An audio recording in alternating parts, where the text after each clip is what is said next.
Liftoff will start in T-minus 10 seconds.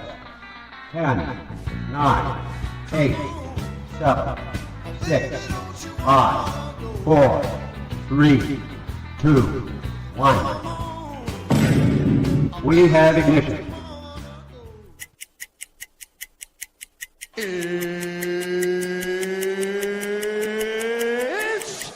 time! Seconds from game 7 or from championship number 6. Jordan, open, Chicago with the lead! Behind the screen, Harper got a piece of it, it comes off. The Chicago Bulls have won their 6th NBA championship. Tying run at second, 2 out, Palmero over the head of Jenks. Uribe charges, throws, out! And the White Sox have won the World Series. To the far side around the 8-yard line to Hester. Under it, and to the middle of the 15, to the 20, breaks free of the 25, to the 30, to the outside, 40, midfield, 40, 30 to the post, 20, 15, Hester 5. For the 3rd time in 6 seasons, it's one goal achieved. The Chicago Blackhawks win the Stanley Cup. A little bouncer slowly toward Bryant. He will glove it through to Rizzo. It's in time, and the Chicago Cubs win the World Series.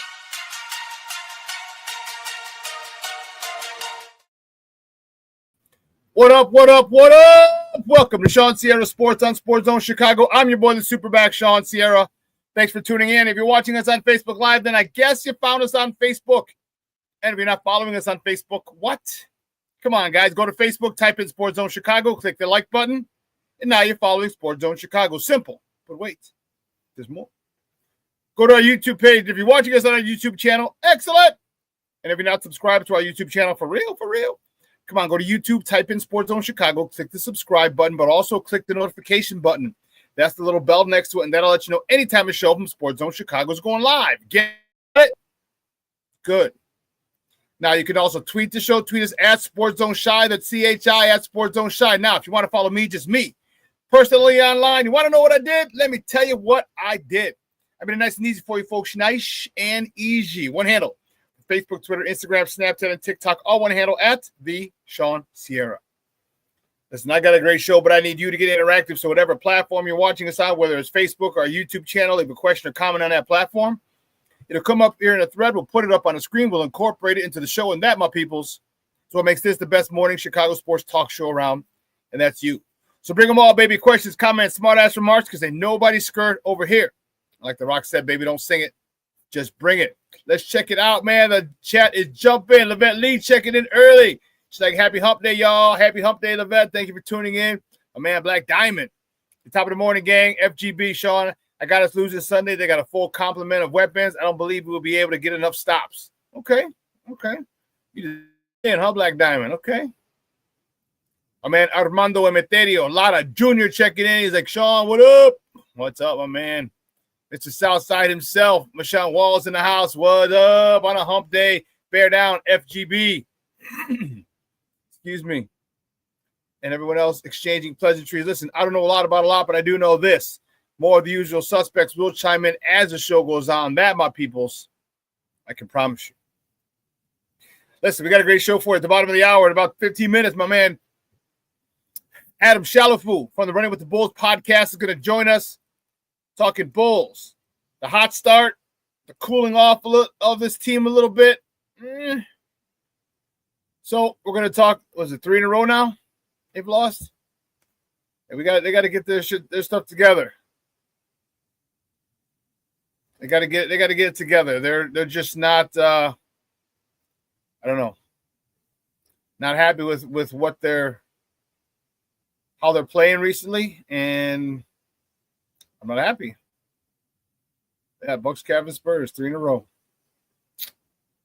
Oh, well. So we're going to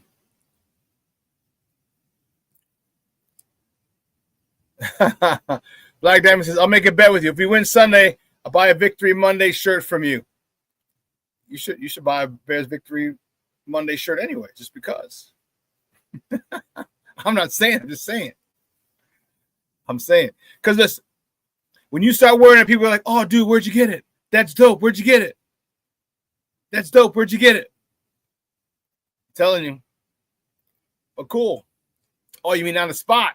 Oh, because you're going to be there Sunday. Okay. Okay. Okay. All right. Cool. I have some swag up there, and yeah, I should be getting a swag by Friday or Saturday. It should arrive. Yeah. So I will have it. And if not, I have one they made for me, and I'll bring that one that you can buy. So we'll be good. I definitely will have one for you on Monday. For sure. But yeah, then at 10 o'clock, well, as soon as or after Adam and I have our conversation about the Bulls, and we have a lot of Bears talk. There's so much going on, and it's frustrating when you hear people. All the stuff we've said here in previous months, now people are jumping on it. Now they're jumping on it. Okay? Now they're starting to look at things, and I don't know how many people watch it or who watches it. Because some people sneak in and watch and listen, okay, cool, whatever. But now you hear other people, especially people on the radio, saying, well, if we weren't really planning to win the Super Bowl this year, does it really matter? That no one talks about us nationally? Does it really matter that, all these little things, if this was a growth year for us, a development year for us, isn't everything we do beneficial to us? I'm like, gee, way to get on the bandwagon like 3 or 4 weeks later, 5 weeks later. We even talked about that at the beginning of the year. All right, but everybody's on it now. And we're going to talk about it. We're going to talk about some of the things. We're going to talk about where we're at offensively, defensively, obviously where Caleb is at, where Ben Johnson is at. And it's going to be quite a interesting last hour. That is for sure. That, my peoples, I can promise you. That I can promise you. But let's get it cracking, baby. We got Adam coming up at the bottom of the hour. Get a cracker like, and guys, you know how we do the first segment of every show is called Top of the Morning. It won't come just when you want it.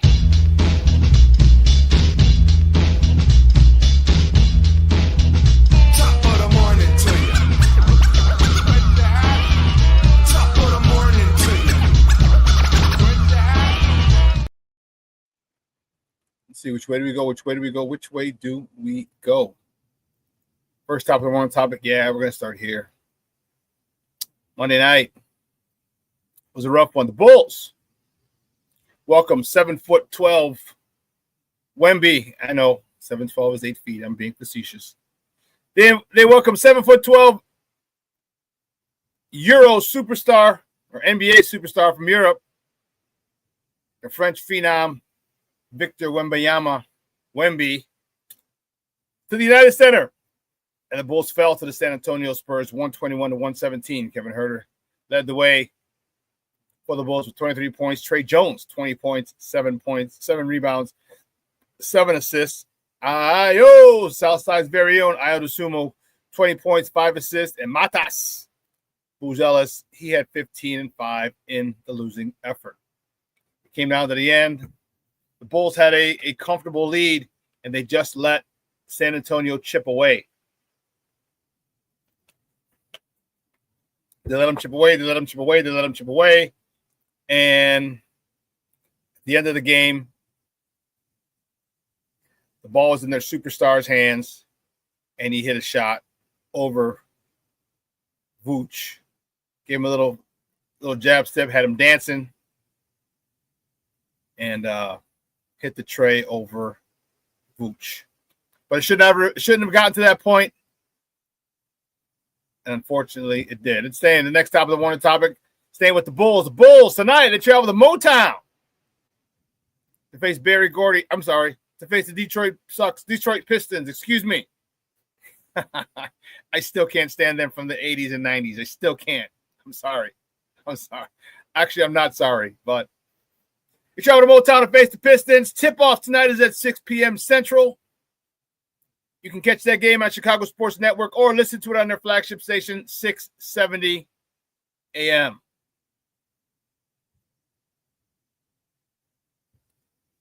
Next top of the morning topic, the Blackhawks, baby. The Blackhawks host the New Jersey Devils in Putty, for all my Seinfeld fans, at the United Center tonight, baby. Puck drop is at 8:30 Central, and that's weird. It's an 8:30 Central puck drop. That's weird. I don't know. Probably because you can catch them on TNT and True TV or listen to it on their flagship station, 7:20 a.m. So probably because they're on TNT is why they're at 8:30, because that's a really, really, really late start for us in the Central Time Zone. But Nimolo, what are you going to do, huh? Keeping it moving, the next top of the morning, top of the college football playoff rankings are out for this weekend. Top 5. Indiana, who the hell would have thunk it? Indiana, number 2, undefeated. So this is going to be crazy. If it keeps going the way it's going, Indiana, Ohio State are probably going to meet in the Big Ten championship game. And they could end up meeting in the national championship game. How crazy is that? We'll talk about that road when we get that bridge when we get to it. We'll cross that bridge when we get to it. But Ohio State, number 1. Indiana, number 2. Texas A&M, number 3. Alabama, number 4. Georgia, number 5. That's the top 5 for the college football playoff rankings as of this week.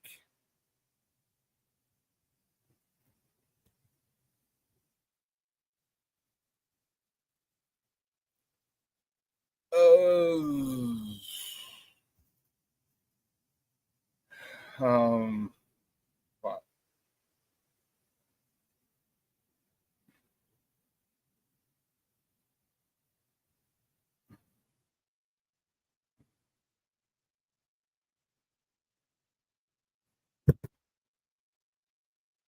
Next top of the morning topic. Peep this, baby. Peep this. Yes, baby. Yes. St. Rita's in the house. Former St. Rita Mustang, Northwestern Wildcat quarterback Mike Kafka is the new interim head coach for the New York Football Giants. St. Rita is in the Mickey Vicky house. That's what I'm talking about, baby. I love it. Great to see St. Rita up there. Mike Kafka. Remember, if you followed his career, and many of you most likely haven't because you didn't have any connection to him, except that you're from Chicago. But he was with the Chiefs for a while. He was the quarterback's coach, the passing. I want to say he was with the Eagles. Let me double check.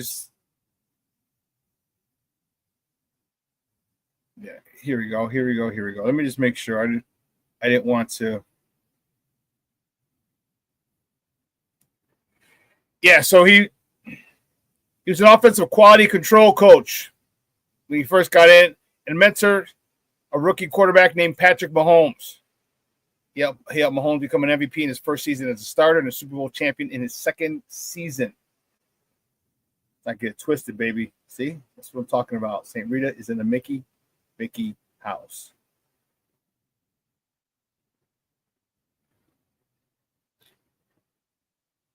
So he was a player too. Philadelphia Eagles, 2010 and 11. The Patriots at 13. Jacksonville, 2013. He was only on the practice squad on those two. Tampa, the Buccaneers, 14. Minnesota Vikings, 15. Tennessee Titans and the Bengals in 15, only as a practice squad member. But he was with the Chiefs for a while. Then he was with the offense. So he started 2017 offensive quality control coach. He's a quarterback coach, 18 and 19. Quarterbacks coach in passing game in 2021. Then he went to New York with Brian Dable. Became the offensive coordinator in New York 22 and 23. He's the assistant head coach 24 and 25, as well as the offensive coordinator. And now he is the interim head coach. So he had a nice coaching career. He had a really good playing career as well. He received second team All Big Ten honors as a senior before he was drafted by the Eagles in 2010. So Mike Kafka, St. Rita's own. Mike Kafka is the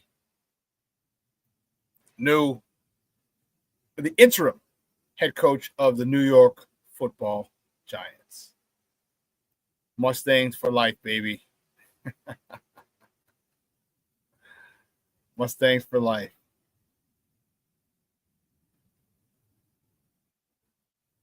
And the last top of the morning topic, man, it was, I couldn't believe it. But you know what's funny? I shouldn't say funny.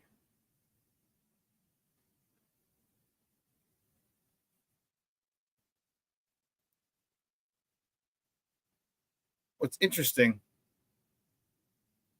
is I tell you this all the time, that the older we get, the more goodbyes we have to say. And that is a frustrating part of getting older.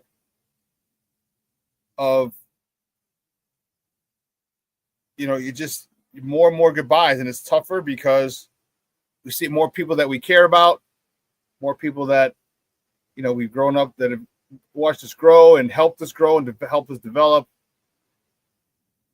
are passing away. And that is a very difficult situation. Excuse me. That's a tough one for all of us. All right. It's like someone said, like in, what was it, the Green Mile. Let me take this down. The Green Mile. With Tom Hanks, and he was able to live forever. And some people thought that was pretty cool. And I'm like, yeah, that would suck. I wouldn't want to live forever. I just think that'd be the worst thing in the world. Yes, you get to see a lot of cool things, make a lot of cool friends, but guess what? Everybody dies. So in our stage, as we get older, we say more goodbyes. The last top of the morning topic before we welcome my man Adam, former NBA star Michael Ray Richardson passes away at the age of 70. Sad. Some people will remember him as the guy who's the face of that era. He was suspended. He was actually banned from the NBA for the drug policy. And he was just, remember when Mike came into the league, remember Michael Jordan talked about the kind of gatherings they would have on the road? Yeah, well, he was one of those guys who he was one who got banned, and it's unfortunate. Oh, it's just about. Sorry. I was looking for. There we go. Yeah, it's a 4-time All-Star.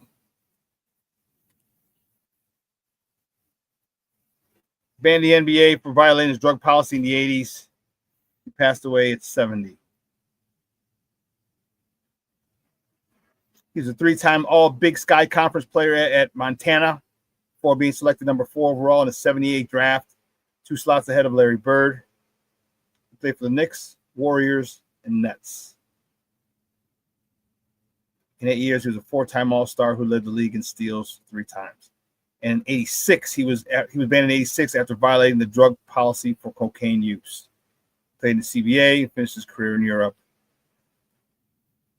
So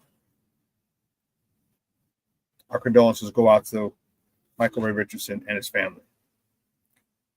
But listen, here's what we're going to do. We're going to take a quick break. On the other side of the break, we're going to welcome my man, Adam Chalifoux. We're going to welcome him to the show. We have some Bulls talk to get to, a lot of Bulls talk to get to. All right? So don't go anywhere, folks. Keep it locked right here. Shawn Sierra Sports on Sports Zone Chicago.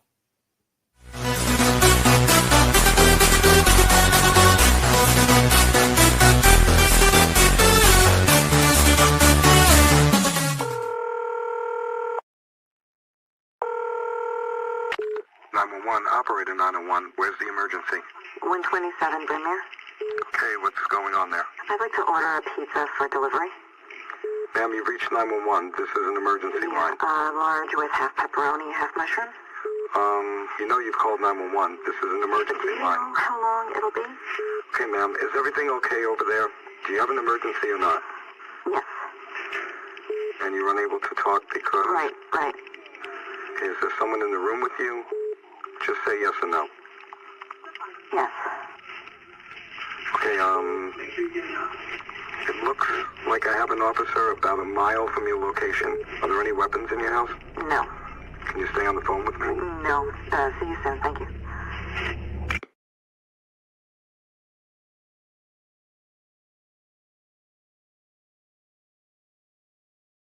Every day, we take steps to keep the people we love safe, but some health risks are easy to miss.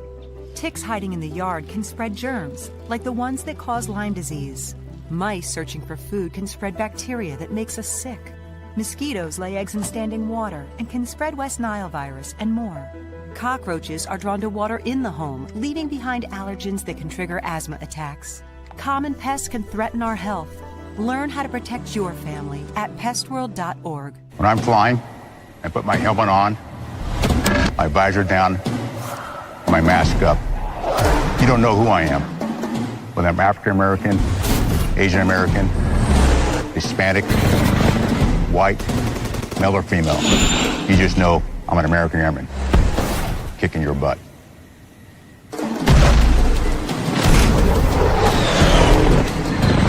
I'm General C.Q. Brown Jr. Come join us.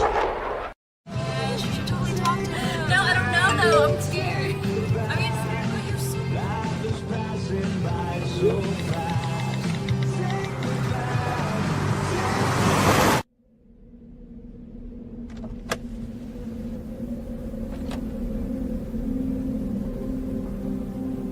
Do you know that you're in my lane?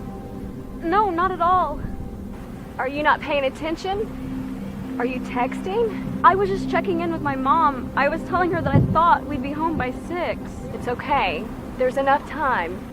Just pay attention. I'm not even halfway through my text. There's no way. I'm not even going to look up. My babies are in the car. You have to pay attention. It's just supposed to be a quick text. I'm so sorry.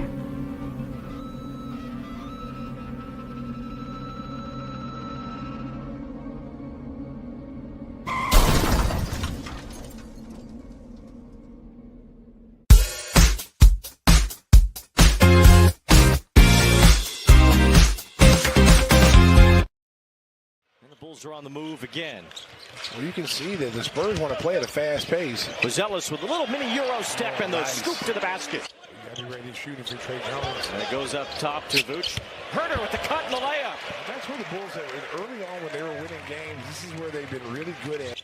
And was able to go up nicely there. Williams steps back in the corner, 3. Nice shot by Patrick Williams. Got him with the step back, little jab. Harper has a calf injury. He's going to be out for about a month. Dosuma with the drive by off the window. Nice move by Ayo. It's unusual for the Bulls, although the Spurs don't give up a lot of fast break points. This is Okoro bounce. Pete Smith jams it. And you see when you cut to the basket, Wayne, and the pass comes in. Out in the corner, it's a 3, and it's off the mark. Vooch in good position for the rebound. Jones quickly ahead. Terry drives and lays it down. Welcome back to Shawn Sierra Sports on Sports Zone Chicago. Those clips courtesy of Chicago Sports Network. Those were the Bullies. And their matchup against the Spurs the other day, it was a rough one. They had it all. They had it the whole game. They were up for a while, but the one thing that their biggest problem is losing the superstars. They don't have a guy. They don't have that guy. Amatis isn't that dude yet. Hoping he can get to that level. We don't have that dude. Okay, that was the third loss in a row for the Spurs. I mean, for the Bulls at the hands of the Spurs. And they've lost to 3 superstars. Okay? They lost to Wemby, they lost to Donovan Mitchell, and they lost to the Freak. All right, those 3. They don't have a guy at the end of the game that you know is going to get the ball, that you know is going to get those calls, that everybody in the whole building knows is going to get the ball. We don't have that dude yet. So they were unable to come out with a win. So that was rough at home. Let's talk with my man. All the way from Fargo, South Dakota. Is it North Dakota? South Dakota? North Dakota. He's the host of the Running with the Bulls podcast. All right. You can find him on Twitter at What Can Foo, F-O-U-X, do, and the number 4 and the letter U. What can Foo do for you? Guys, welcome back to ShawnSierraSports.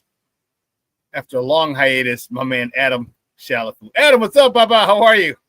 Happy to be here, man. I'm doing great. Happy to be talking some Bulls basketball. Always fun to be talking before a rivalry game tonight, too. And yeah, they're playing the Detroit Pistons. Sorry. Yeah, I think you got it right the first time. It's so what do we do now? All right, we had 3 in a row. We started off hot. Mm-hmm. We're the first place Bulls, the best team in the East, the last team to go, the last undefeated team in the East. Mm-hmm. And we were doing well. We're playing well, but then we hit that stretch for 3 in a row and just can't seem to close out games. What have you seen? What have you liked so far about this year? And then this last 3, what do you think? What's been the problem? Well, when you look at what the Bulls have been wanting to do with Acme and Donovan, especially the last quarter, about the last 25 games of last season, you're seeing a similar identity with Josh Giddey really being the catalyst of the offense, and the Bulls looking to push more in transition and move the ball better. And they seem to really double down on that identity, and then they really improved some of the biggest issues they had last year, notably guarding the 3-point shot. For a while, they were the best in the league. I don't think they're currently there anymore, but they were the best in the league through that beginning stretch where they were guarding the 3-point shot. And so you're taking the 3-point shot away from your opponent. Meanwhile, they're shooting top 5%. They're shooting 39.9 right now from 3. So let's call it 40% from 3.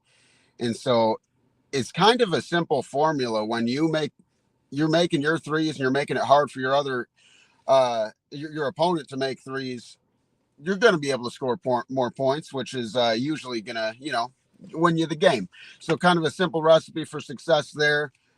Pushing in transition, and that's been extremely effective. The Bulls are in the top 5 right now in assists per game as well. And so I feel like just the style of play, and when you look at what the Pacers did so well last year, and I've been saying for 2 years, look at the Pacers, and so you look at what they did so well last year is they were able to play about 9-10 deep, and then kind of force their opponents to sprint a marathon, to really play at breakneck speed for a full 48 minutes. Now, most NBA teams aren't equipped to do that. And that's where the Bulls are the kind of team that can beat just about anybody on a given night. But as you so eloquently put it in your preamble there, is that they are having a lot of trouble with superstars. And the Bulls don't have a superstar. I think they have an all-star. I think Josh Giddey will be an all-star this year. And I think that Matas Buzelis is on his way. But when you use the word closer, the guy who may not be a superstar, but he's definitely our best scorer, and definitely the guy who is going to be the go-to guy down the stretch is Kobe White. And whether or not, I don't expect Kobe White to be Donovan Mitchell, but I expect about 23 points a game this season, maybe 25, which isn't what it was like in the 90s when, a lot of guys were capable of scoring 20, 25 points a game in the modern age, and especially with how fast the Bulls want to play. But when you look at some of these really close losses, not being able to have that guy to be that leader offensively down the stretch is an issue. And, that last game without Giddey, you're missing both Kobe and Giddey tremendously. And it's commendable. You look at Kevin Huerter stepping up, Vucevic is shooting 48% from three. And so it is a fun team to watch. And that's where to really hone in on the answer to your question, because I've touched on different aspects of it here. It's a fun team to watch. I think that what I find myself talking to my friends and other Bulls fans, they were projected to win 33 games. Right now, yeah, they might surpass that. They just might. I'm thinking that I was in Chicago a few weeks ago, where sports betting is legal, and I hammered Bulls to win at least 36. I did the custom bets, but my prediction going into the season was 43, and right now they look like they're on pace for 48 without their best scorer. I think that there's obviously some issues still, but I think Bulls fans can be at a point where they can enjoy watching the team again, which is great news, because they are playing a very fun style of basketball to be able to be top 5 in assists and be able to be top 5 in 3-point shooting. The defense needs to stay consistent, and I think that we've seen it in flashes. And there were certain games, like that first game against Detroit, I was so impressed with just the effort and intensity that the team showed. But the last 3, when you are playing against the Bulls straight up don't have an answer for Wemby or Giannis, Nope. And the Cavs, Spida is the guy, and rightfully so, who's going to get all the credit, because he is their super duper star. Look up and down that lineup, and you have good feet and two-way players, 3 and D dudes. DeAndre Hunter is a major contributor for that team, someone who's not going to talk about but those teams are further ahead. You look at the Spurs, and that's a team that kind of was working their way into it, but they've arrived. I believe it. And, they kind of signaled that when they traded for De'Aaron Fox.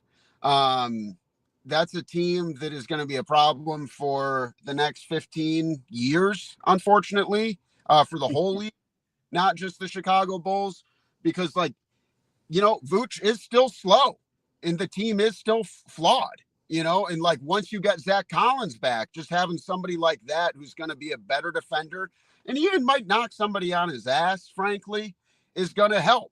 Because right now, without Collins, you don't have that. Jalen Smith has looked really good at times. Don't get me wrong. Just about to ask you about Jalen Smith. Just about to ask you that. I like what I'm seeing from him a lot, and I want to see him get a little bit more minutes. But you're missing probably your best interior defender in Collins, who's maybe he can help. I don't think anyone's stopping Wemby. I don't think anyone's stopping Giannis, but you have somebody who can help. And then if we're turning into a track meet, and you kind of look at that game against Milwaukee in particular, and I texted Josh, my co-host, I said the Bulls win that game if they have Kobe, So I think where it's at right now, it was very excited to see that, what was it, 5-0 or 6-0 start. And and then they kind of fall off there. But we as Bulls fans need to be level-headed enough to see this for what it is, not what we want it to be, or what we're afraid it's going to become, because they've played 9 games or what is it, 10 games now? 6-3, 6-4. Is it 6-4 now? Yeah. So they played 10 games. So you're still on pace for a way better season than anyone expected. But we can't be holding down the panic button right now when this team just exploded off to this really a good start. I think a really important thing to consider in this, tie this all together, they have not played a bad team yet. The worst team they've played is the Sacramento Kings. And some people may say, well, the Kings are bad. I don't think so. I think the Kings are very similar, for the obvious reasons, to where the Bulls have been the last few years with Levine and DeRozan. But like, obviously it's not a great situation, but they're a pretty, like, maybe average, a little below average team. Like, you can't say a team with Domantas Sabonis, DeMar DeRozan, Zach LaVine, and Russell Westbrook is a bad team. And they got some other dudes too. They got that kid Nick Clifford, who's going to be continue to make an impact in this league. Like, they got their dudes, but the Bulls handled them. But I think that, like, things will even out when eventually the Bulls are going to play the Wizards. You know, eventually the Bulls are going to play a Celtics team that is down on their luck, you know, that's not nearly as what they would be healthy. And I'm interested to see what happens when they get kind of like a more full tour around the rest of the league, because the schedule has been brutal. It's been unrelenting. You know, the Pistons are number 1 in the East. That was the first team we played all year. Yeah. And I do think that this next stretch, they're going to be able to kind of get their legs back under them. And the most important thing is just getting Kobe White back, because we know he fits in. I've seen some smoke on the internet, and I just don't understand the logic. Like, we know Kobe fits. We saw it last year, and we've seen him do it in under difficult conditions, playing alongside some guys who aren't as easy to play with, like Levine and DeRozan. But like, he's truly emerged when it's like him and Giddey's backcourt. And so the sooner they can get him back, which I think is going to be after this road trip just for logistics, then I think that the Bulls are going to take a step forward. But I think what we can realistically root for is this team to make the playoffs this season and not be a play-in team. And when you look at the general youth of that roster, and you look at what Noah Asenge did yesterday in the G League, like 8 points, you can see something starting to come together, and you can see an identity. But we got to be patient, because we are building something. We are building on the identity that we're seeing work. We're playing with pace. We're getting open looks. We're taking away the 3-point shot from our opponent, and we're sharing the sugar. So we're building on that identity. But Bulls fans, relax. It's 3 games. It's 3 games. I want to go 82-0, as bad as the next guy. But you look at the big picture here, and this is a team having a pretty solid year, doing a lot better than people expected, all while being shorthanded through their first. No, I agree. I agree. The shorthandedness, Kobe White is huge. I think Kobe White makes a huge difference to this point. I mean, he dunked on Wemby last year. Where's that? Yeah, he did. That was nasty, and they kept showing it a couple of times too the other day, which was dope. His maturity, because what's he been in the league? 4 years, 5 years now? It seems like he's been here for like 10 years already. But his maturity, like, he's only like 26 or 27. He's not even old. Yeah. He's literally in the middle of his prime. Elder statesman compared to some of the young bucks they got going. But yeah, you know what I like though, Adam? I'm a big fan of his maturity, because he's gone through so much since he's been here. We'll start him at point guard. Okay, well, he can't really play point guard, and then we'll move him to shoot guard, and then his struggles. Well, and then the scrutiny from the fans and the media. All right, well, he should be shooting at close to 40%. He's shooting X amount, and his consistent work every year, every offseason, he's come back and has improved and has gotten his 3-point shot up to the point where it's almost an automatic 40% every year now. Like he's money from three, and I've loved, and I think his how can I put it? Experience would probably be his experience in calming this team would go so perfect right now in this 3-game losing streak. I know he's there; he's not off in Siberia, but it's different when you're playing and leading the team as opposed to injured and leading the team.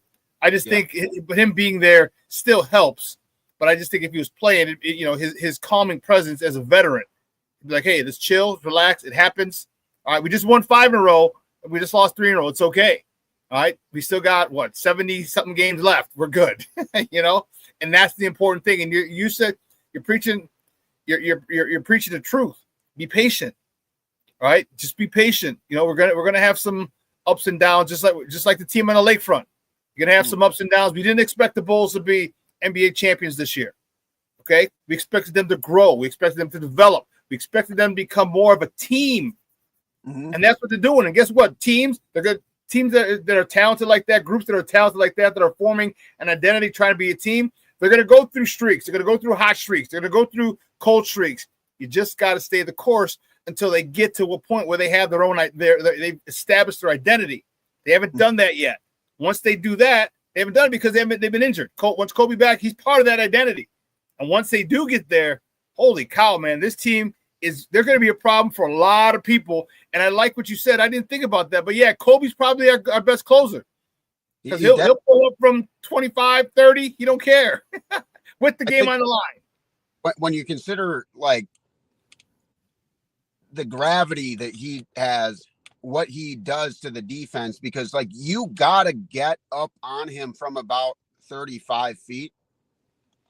And so that is making life easier for guys like Vucevic or Buzelis, who are going to be whether Vucevic is operating in the low post and has a little more space, or Buzelis has more room to slash, or someone can't go cheat off on Herter. He's going to require so much defense towards him that it's going to stretch the 5 men on the floor in a way that is going to open up opportunities for other players. And so it's a cliche to say, but he is one of those guys who makes everyone around him better just by being on the floor. I'm seeing Black Diamond. They won't, if Billy keeps making questionable late game decisions.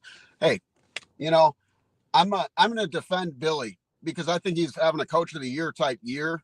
No one expected the Bulls to be anywhere close to what they've been so far.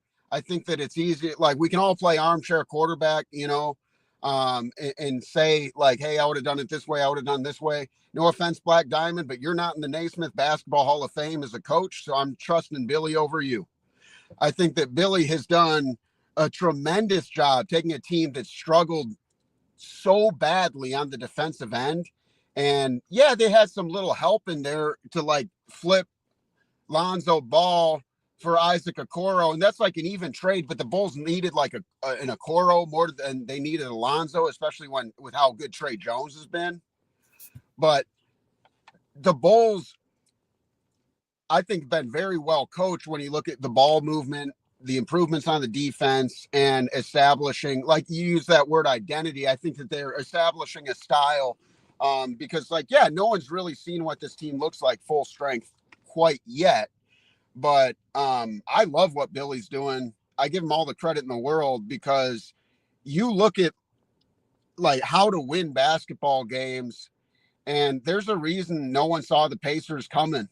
I think that there's a reason that some of these teams, and you see it a lot in college ball, when you're able to have all guys be high-level facilitators, you kind of keep the defense trapped in hell. And so I want to see what that looks like at full force, at full power. Yeah, so that 3-game losing streak kicked them down to the bottom, damn near the bottom of the Central. All right, they're ahead of only Indiana, who is literally going to be a G League team because Halliburton's out. So It's like if Benedict Mathurin can get healthy too, that's a guy who could really help them. But it's just very strange seeing them in Boston where they're at, because we all know they're much better than their records when healthy. Well, yeah, well, that's what happens when you lose a superstar. Yeah. And so right now the Bulls are at the bottom. The Bulls are 6-4. All right, and we're playing a team who's atop the Central, the Detroit Pistons. They're 9-2. All right, and one of those losses was us to start the year. So they're mad. They're going to be so. They're definitely going to be mad. They're going to be at home now too, so they're definitely going to want to get that. But here's a good chance for them. All right, here's a good chance for the Bulls to go into a hostile environment against a team that they beat already. Okay, that's really turned its fortunes. I mean, it's 11 games for them, right, and 10 for the Bulls. It hasn't been half a season where but you started out, you lost opening night, but now you've gone 8-1 since 9-1 since opening night. They're playing some pretty good basketball. Cade Cunningham is a god-blessed dog. God, I didn't even know who he was coming out. And some people are like, dude, he's a dog. I'm like, he's got this chill, laid-back attitude. But when he's on that court, man, he is a dog. And I like Cade Cunningham, despite the fact that he played for the Detroit Sucks Pistons. But he might be that superstar that we have to face late in the game tonight. Your thoughts? It's gonna be a tough one. It's gonna be a tough one to steal on the road. I hope the Bulls win. I think it'll be close. They seem to play the Pistons really tight, just like forever. Like every once in a while, one of them might beat the crap out of each other. But I think that the Bulls are still going to make it really hard for Detroit to adapt like they did last time to the style of play. I'm keeping a close eye on Isaiah Stewart, if he's going to play or not for the Pistons, who had a really good game the first time they saw each other this season. And I think it presents some matchup problems with the Bulls just because his physicality down low. He's one of the best shot blockers in the NBA. So, like, I'm hoping as a Bulls fan that maybe the Bulls get a little lucky and it's like shorthanded versus shorthanded. But Pistons at full strength, definitely a little scary. Pistons at home, definitely a little scary. So I think that if I really had to put a prediction, unfortunately, I think the Pistons probably get this one. But I think that it will be close. And who knows? I mean, it could be a lot like last time where the Bulls just kind of jump on them early and get the Pistons in a position where they got to try to shoot their way back into a game. And that's where, like, Cade Cunningham the other night, I'm pretty sure he broke the record for like most misses. He was like 14 of 48 or something insane. Like, he had like, I think it was he scored a ton, but he missed a ton too. So if I'm the Bulls, I would try to like have Cade, like, because I don't think that's necessarily a recipe for success. I think if Cade is like running around getting a triple double and getting all those other guys involved, then I think the Pistons are going to be a better team, harder to beat.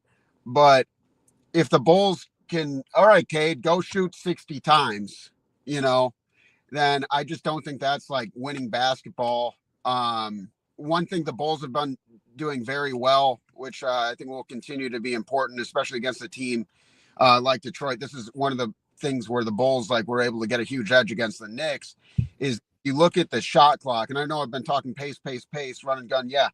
Well, the Bulls are getting shots. It's like 7 seconds or less, where it's taken a lot of their opponents, like they're 10 seconds to the shot clock before they even get into an offense.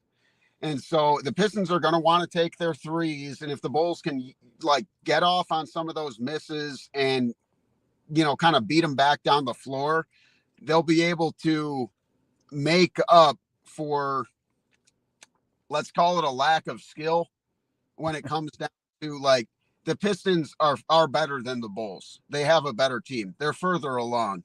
But the reason we beat them is because our style of play is so difficult for them. And that's really what it all comes down to. Is like that early offense is going to be so crucial. And Mark Hyman, and if Giddey, they're going to need him tonight. I love what I've seen from Trey Jones, but he is not Josh Giddey. His rebounding from the backcourt is so huge when we talk about getting into that early offense too. And so they're going to need him. Otherwise, I really don't like their chances tonight. Yeah, Giddey has been the one thing I'm really happy about is that Giddey has not stopped. All right, he got the big deal over the offseason, 100 for 4 for 100. All right, a quarter a year average, but that hasn't stopped his level of play. That hasn't stopped his focus. It hasn't stopped anything. And to me, that's a great sign. That this kid, and the kid's still only 23 or 23, maybe 24. Holy cow! Like you talk about another huge contract in his future. That's another $100 million contract is in his future after this if he continues. The kid averages. It was like 21, 10, and 9, or 9 and 10, something like that. He's damn near triple double. When are we going to start putting him in the conversation with some of the better players in the league? I mean, it's tough because he doesn't have that swag. He doesn't have that appeal. He's not braggadocious. He's not, you know what I mean? He's just a quiet kid from down under and quietly going around averaging a triple double. Although anytime in our when us growing up, anyone came close to a triple double, they were the talk of the league. Now, why isn't anyone talking about Josh Giddey? I mean, I've seen I've even seen some people, and I think this is a little crazy so early in the season, but they've mentioned him in the MVP race, and on paper, why not, right? But I think that he's going to continue to garner more respect across the national landscape. He, like you said, he's off to a great start. I think when we got Giddey, he had a jewel bag. Now he's got a gym bag. I still want to see that bag get big, but at least it's a gym bag now. He's got that like little sidestep 3. He's able to create more off the bounce. The release is looking a little less awkward. This guy came in, I think his rookie year shot like 29% from 3, and he's moved that up pretty steadily every year to the point where like he's a really good shooter. And a lot of NBA teams are still like, oh, like let him shoot. We don't buy it. Well, okay, let him be open then. I think that he will be better when Kobe's back too. But when you're in a market like Chicago, I think that so many Bulls fans, I was like fascinated to see this preseason, how much like negative talk there was about the Bulls. Yeah. And, when we did our season preview, it's not like I said they were going to win 63 games, but I did say they were going to win 43 because I think that they earned that respect and how good they were down the stretch last year. And obviously, like Giddey was kind of given the reins and became the nucleus of really everything they're doing, especially offensively. And that was a winning formula. Like, yeah, they got rolled in the play-in against the Heat, and we all hated seeing that. It was very frustrating. But, like, then summer went by and people forgot, it seemed. But, like, I want to see the city embrace him, Like, I know people were really upset when they traded away Alex Caruso, and Caruso, that's the definition of a win-win trade. They got their championship. Yep. They got exactly the player they need. They didn't need a second point guard. They have SGA, Giddey didn't make any sense for them. He makes all the sense in the world for us. And like, if you're talking about like, LaMelo Ball or Cade Cunningham, like we have one, and it's Josh Giddey. And so I think that like the more the city embraces him and the better the Bulls do, the more votes he's going to get for an all-star game. And I think that this year is truly his breakout year because he is in Chicago. He has the reins. He's the leader of the team. The team's better than expected. And eventually the city's going to fall in love with this kid because he's fun to watch. He's a special talent. And the Bulls are winning games. And so, like, that's the recipe, He'll be there. I hope so. And, guys, we're joined by Adam Chalifoux, who's the host of the Running with the Bulls podcast. We're talking Bulls basketball here on Shawn Sierra Sports on Sports Zone Chicago. Yeah, I'm I was not a big Giddey fan. You know that when when we first got him. I was not a Giddey fan. Called him Sunshine from Remember the Titans. Just couldn't stand him. He just seemed too aloof for me, too laid back. And then he was given the reins of the team with the trades of DeMar and Zach, and he finally got, okay, this is kind of like my team now. Once he got control of and had the run of the team where it became his team, and then he started averaging flirting with triple doubles every day, pulling his Ice Cube game out. I'm like, okay, let's see if you can do it. Then he did it. He was huge down the stretch. Then I wanted to see after he got his big contract, how is he going to start now? Is he going to exhale? He hasn't exhaled. All right. He is still busting his ass. He's still working hard. He's still grinding. And to me, I got nothing but mad respect for him. He's one of my favorite Bulls now because of the fact that he grinds, because of the fact he got the big contract and hasn't slowed down. That has not affected him. And because of the fact that he is the centerpiece of this team that of the style that you had talked about for so long. This is what we wanted. We want to get younger and more athletic. This is the squad. This is the team he wanted, and he's the point guard, the very, very effective point guard of that thing. And I'm liking this kid much more and more. And like you said, I just hope the city embraces him more.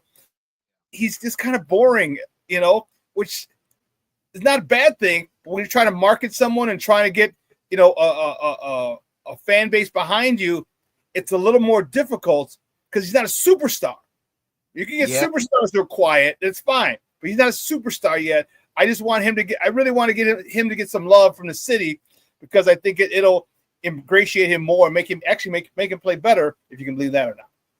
Yeah. I mean, I think it's interesting if you look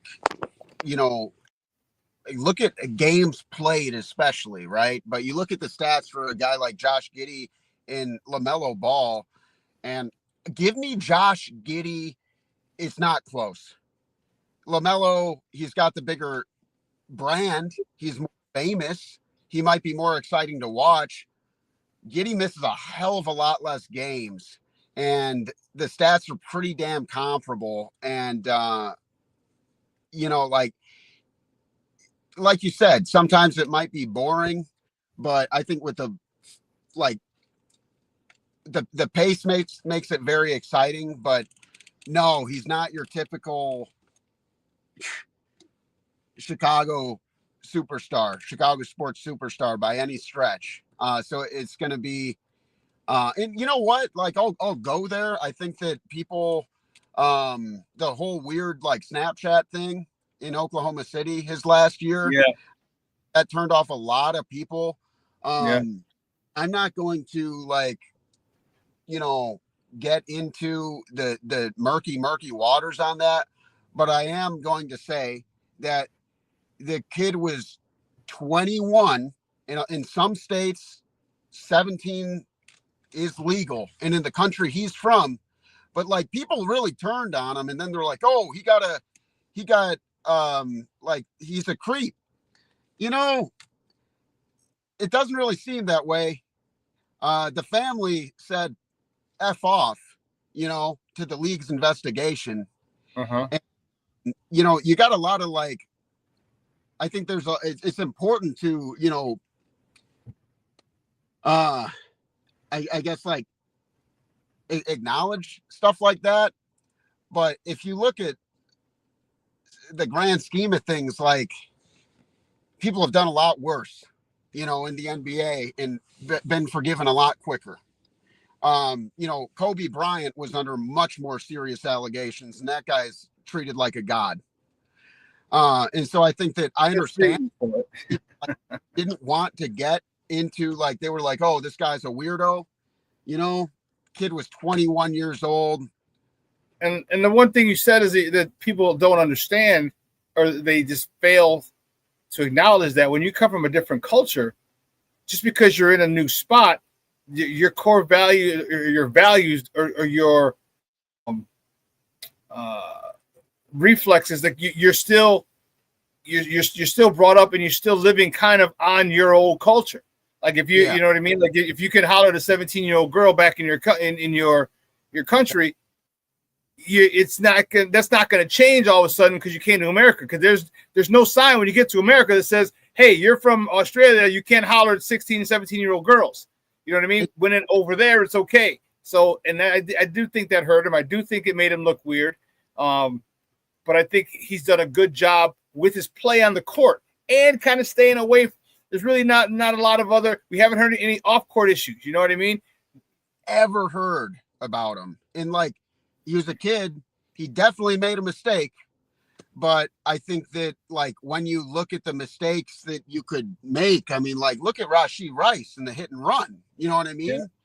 Like, I think that we have an issue with American culture where we put these people on pedestals, like, but we can look at Josh Giddey, the basketball player, and say, all right, he looks like he made a mistake over there, you know, in the winter of 2020, whatever. But like, he got a new chance with the Bulls. He's still only 23. I'll tell you what, I did a lot of dumb shit when I was 21, 23 years old. I'm glad I didn't get in trouble, you know. But also, like, I was lucky enough to be an NBA player, you know. And so the microscope that you're put under on something like that, I think he's done an excellent job, like, handling the media in Chicago. I think that he seems to be a really good, positive teammate. And one of the things I've read and heard about this team is just how, like, they're all bought in and good vibes. And I think, like you mentioned, Kobe White, I think that's a guy I want around long term, because I think, like, I've never met him, but I can't imagine that guy isn't fantastic for the locker room. You know, just a contagious smile. Like, you know what? Because he's had good mentors. Yeah. Like, how long were Zach and DeMar here? You know what I mean? And they kind of raised him. They brought him under his wing. Him and Io, you know, they brought them under their wing. And DeMar, I mean, I know I used to give Zach a lot of shit, but Zach has been through a lot in his career. You know what I mean? Zach has been through a lot in his career, from, you know, early success to the slam dunk championship to the hitting the pitfalls of your knee, of ACL, you know, tearing up your knee. All right, and then rebuilding yourself as a different type of player. You know what I mean? And then getting married and having kids. And DeMar, you know what I mean? There's a maturity. And so Kobe has had those types of mentors, and he is, I believe he is phenomenal for this locker room and all these youngsters, because he was them. He was them a couple years ago. It's exciting to kind of like look at and just imagine what that's going to look like this season, because we definitely got a good sample where, like, you know, Kobe won a Player of the Month last year down the stretch. But, you know, you kind of look at a few years ago, and it's crazy to, like, even say this because how different things are now. But, like, the Mavericks had Luka Doncic and Jalen Brunson, you know, and, like, the Bulls, they got Josh Giddey and Kobe White. And that's exciting. Like, I think that they can pair that very well together, and, like, it's their team now. And I think I was so excited going into this season, and I'm still so excited, win or lose tonight. I'm excited for the season and excited for the start the Bulls have gotten off to. I'm trying to stay level headed and wait for them to, like, frankly, play some bad teams too, because, like, it's basically been like playoff team after playoff team. You know, these first 10 games, maybe the Kings are a play-in, you know, but they are yet to face a bum. You know, I want to see what they do against the bums. I want to see what this team's able to do, like, you know, or like against a team like the Blazers, who's been way better than expected. Another team that wants to play at breakneck speed. Like, I want to get a better look at all this. But I believe in it. And I think that they're going to, think we're looking at like a 45 win team at this point, but, health is your wealth, my man. Health is your wealth. You got to get healthy.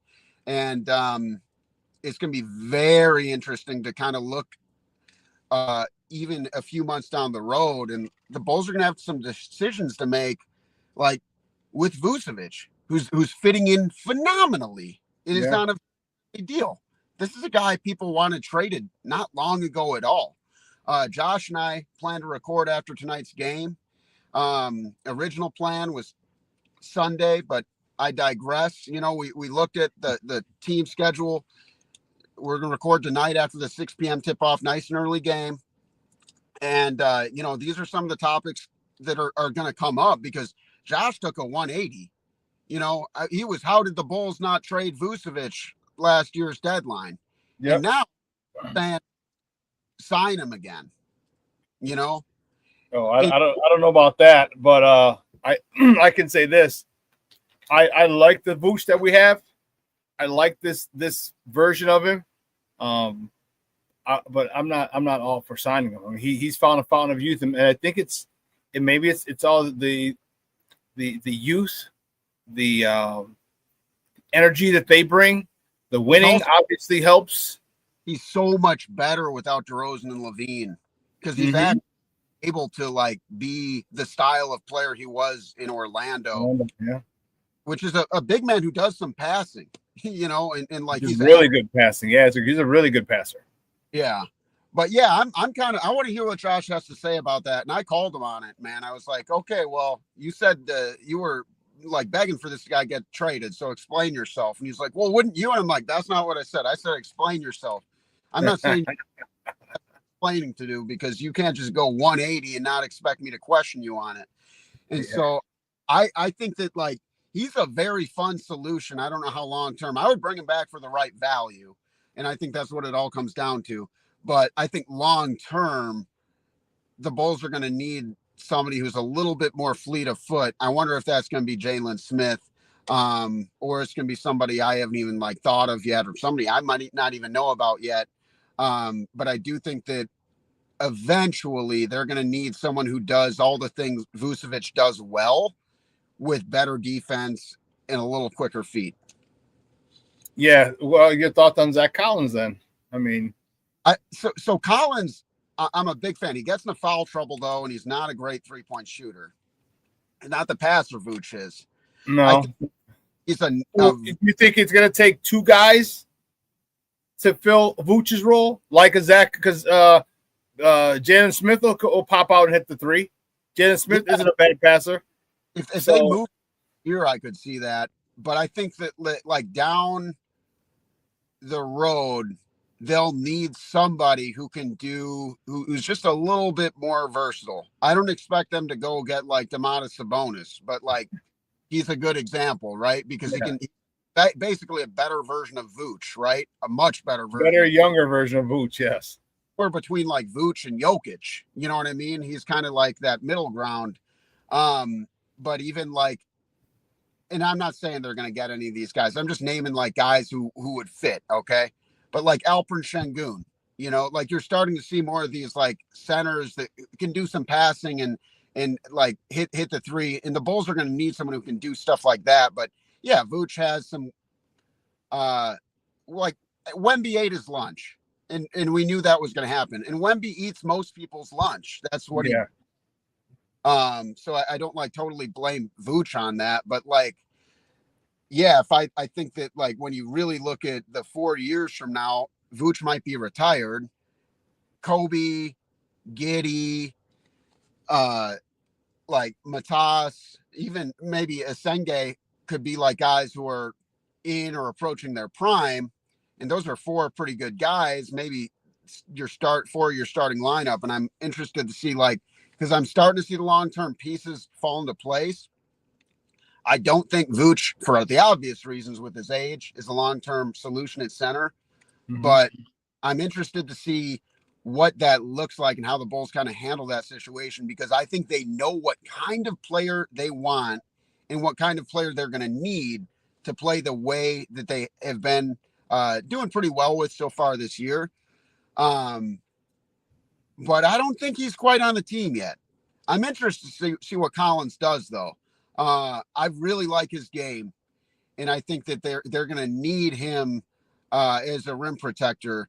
And as far as like Jalen Smith goes, I'm a little more interested just because he's so much quicker than your typical center. I mean, what's his nickname? Sticks, because he's kind of long and lean, but that's a dude who can shoot the three.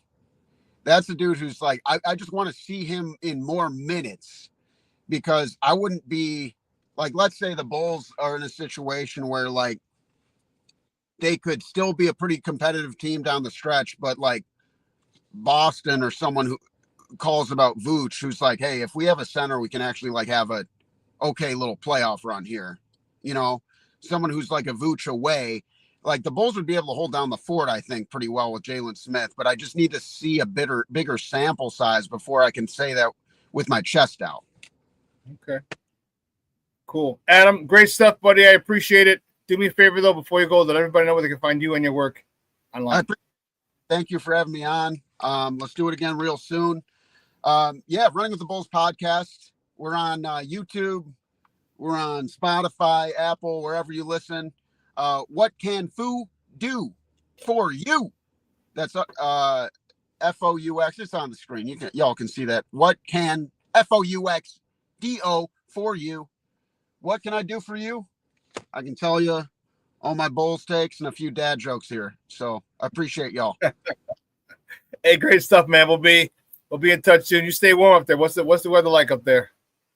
It's actually not too bad. Last night it wasn't even that cold, but Northern Lights, baby. It was gorgeous just walking around. Yeah. Yeah, some purples and reds and greens. Oh, and I got one more thing for you. I got to tell you, I'm going to the Bears game in Minneapolis this Sunday. Bear down. Nice. Yeah. I tell you to dress warm, but you're going to be indoors, so don't worry about it. Living the dream. Yeah. Take it easy, man. Thank you. All right, we'll talk soon. Thanks, Adam. Guys, that's Adam Chalifoux, the Running with the Bulls podcast, talking Bulls basketball with us. Great stuff. And I appreciate it, man. We needed him on. Needed to get him talking Bulls. We're going to take a quick break. And the other side of the break, we will talk all Bears from here on out to close out the show. You got it? All right, so do me a favor. Don't go anywhere, folks. Keep it locked right here.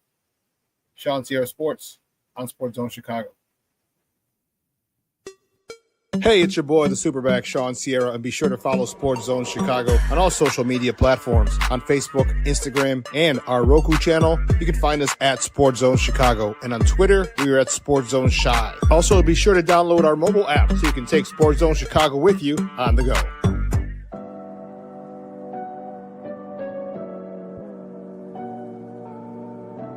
How do you take care of your mind health? For my mental health, I meditate in the mornings. I have my dogs. They're the best. I just find ways that help me just relax. Finding things that make me happy, like being close to my family. I meditate a lot and read books. I have hobbies outside of the game. I'm able to switch off. I'm able to turn my brain off from the game of basketball. Your mind health matters. Your mind health matters.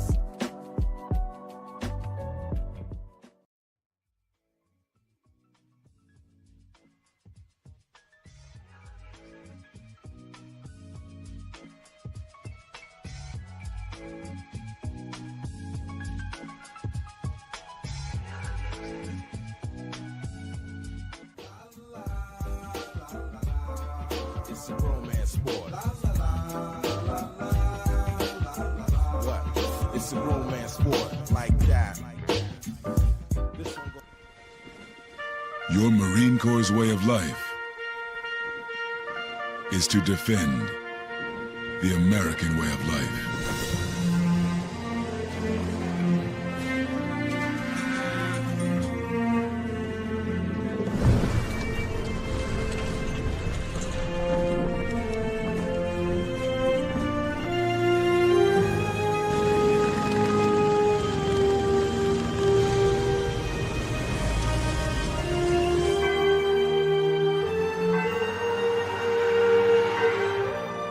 Every day, no matter where we serve, we take a stand for our nation, for each other, for us all.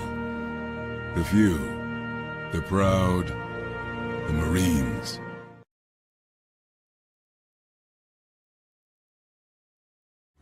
Everybody in a work zone is someone somebody. This is my mom. She works for KDOT. This is my dad. This is my mom. This is my daddy. This is my sister. Here's my daddy. This is my son, Scott. He was killed while working in a highway work zone. When you drive through a work zone, drive like a life depends on it. Because it does.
Welcome back to ShawnSierraSports on Sports Zone Chicago. Remember, guys, the swag shop is open. Go hit that. If you didn't get a chance to take a picture of that, just go to sportzonechicago.com. Let's go to sportzonechicago.com, place your orders, get some stuff, get some FGB shirts, hats, hoodies, Coaching Matters shirts, Sports Zone Chicago shirts, hoodies, hats. We got a whole bunch of stuff, so make sure you go grab your stuff at Sports Zone Chicago. Get your Sports Zone Chicago swag at sportzonechicago.com. Brew Hot 7, what's up, Papa? Thank you for tuning in, my man. I appreciate you. Appreciate it. King Book of World, checking in. He checked in a little earlier. I didn't get a chance to say it because I was on, Adam was on, but I did put your post up talking about the Bulls. Gonna get it back rolling. And then Mr. Shode is in the house once again in a meeting, so you're muted. I can't chat. No worries, boss. I appreciate it. Thank you for tuning in, as I say. So make sure you do that. And then don't forget, do not forget, Sunday, you saw me and Black Dot, or you heard, you didn't see us. You didn't see me talking, you heard us talking. Sunday. Branding Iron. 7036 South Harlem in Bridgeview. Bears, Sports Zone Chicago Bears watch party and daytime event. Half a live pre, half and post game show. Swag giveaways. I should have those the swag on Thursday or Friday. No, probably Friday or Saturday. I'll get them from my people. I'll be selling merch at the event. We're going to have some raffles, though, so you can win some stuff there. But we're going to have raffles as well. Have a great game day special. $48. Open bar. Till the end of the game. You get one small order of nachos, and then you get an order of either barbecue ribs or chicken wings. All for $48. You cannot beat that with a stick. This Sunday at the Branding Iron Bar and Grill, 7036 South Harlem. It's in Bridgeview. It's right outside of SeatGeek Stadium. Come on out. Say hi to your boy. All right, let's watch the Bears win. Let's go crazy. It's going to be a tough one. But I'm telling you, we can do it. You can do it. We had them week 1. We let them off the hook. And I think that's what they're scared about. They know they got a gift week 1.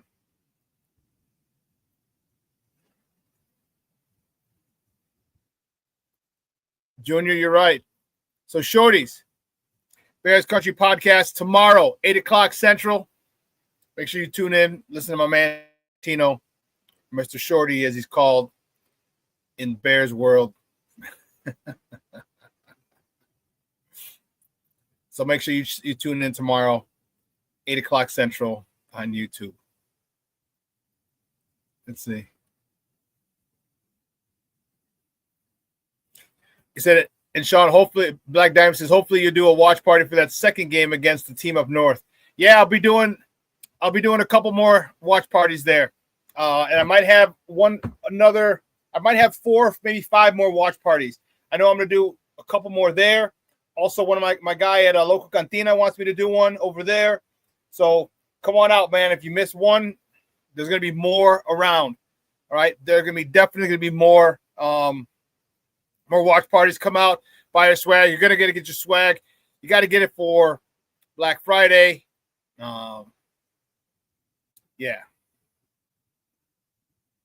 Junior with the hook. The British Bears Tuesday, 3 p.m. Central. That was yesterday, 3 o'clock Central time. Remind me on Mondays so I could pub them out. All right. Remind me on Mondays. Patty, always FGB. You're going to want to get your FGB shirts for Black Friday. You're going to want to get those for the matchup, the Packers, 2 days, 2 games in 3 weeks. You're going to want to do that.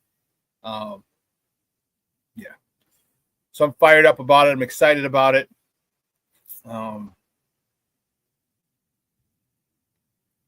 Yeah. So let's get to it, man. You know, there's a lot of people talk ish with, and they don't know what they're talking about, and it's fine, whatever.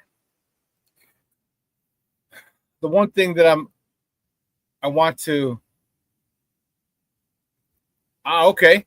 Cornelia Squall's checking in. It said, morning, Shawn and Sports Owners. Just finished my doctor's appointment. So far, so good. Excellent. Good morning, Cornelius. Thank you for tuning in, Papa. I appreciate it. The one thing I need us to understand, and it's and I've said it, you know, as critical as I am of Caleb and of other people on his team, I understand this is the year that they are developing. All right? This is the year. All right? Does anyone, you know, the Bears were talked about on First Take. They talked about on other things. Did any one of us think the Bears are going to win the Super Bowl this year? Okay. Any one of us think the Bears had a legitimate shot of winning the Super Bowl this year? Okay. No, none of us did. We all knew what this year was about. This year is about development. All right, so when you get haters saying, well, you haven't beat anybody, or you lucked out, or you did this, 2 bad teams, blah, blah, blah, blah, blah, blah. The schedule gets harder. What did I tell you about people saying, oh, the schedule gets harder, or the strength of schedule is such and such? Don't give me that nonsense you don't know.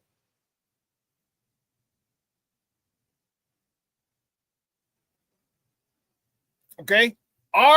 As Bear fans, we need to see growth. We need to see development. And guess what? We're seeing growth. We're seeing development.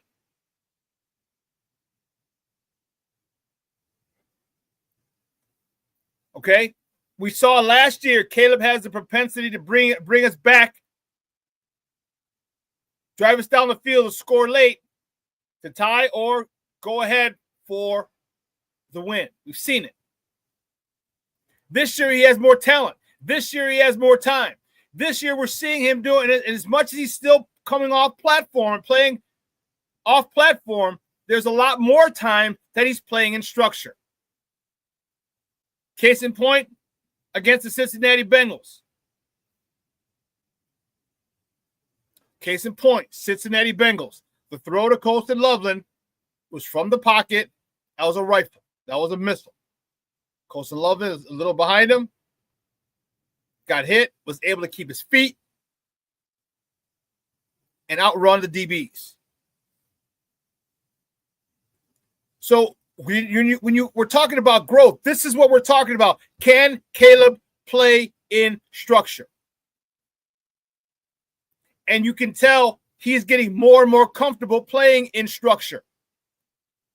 He's not there yet, but he is further along than, first of all, from last year, but further along from game 1. Remember I said week 10? Don't be surprised. Listen, they're going up against Brian Flores, defensive coordinator for the Minnesota Vikings. going to show you tons of blitzes and tons of exotic looks, tons of trickery. But guess what? We still had him, and we let him off the hook.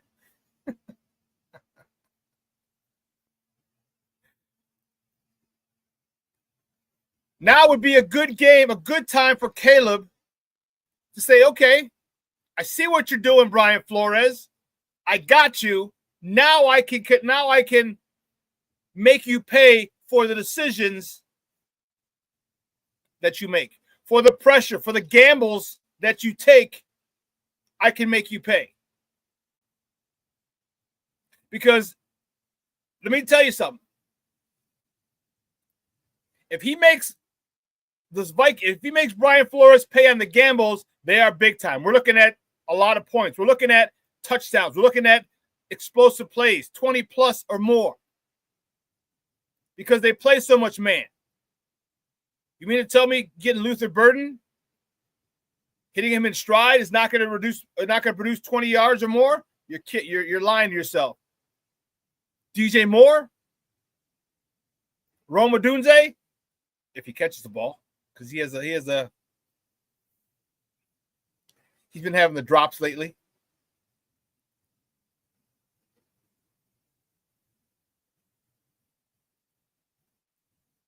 Now's a good time. All right, this is going to be the fourth time that Caleb Williams has seen Brian Flores. Let's not forget that. And just how they were trying to mess with Caleb and get the best out of him. Maybe it's time. Maybe the time has come that Caleb's going to get the best of Brian Flores. Maybe that's this week.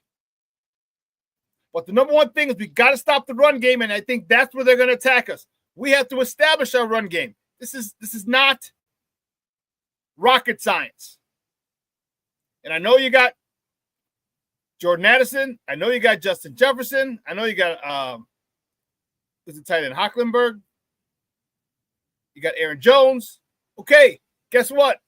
We almost stopped. We had you week one. You were minus Jordan Addison. Fine. But our defense is playing much better now. Our defense is playing much better. Our offense is playing much better.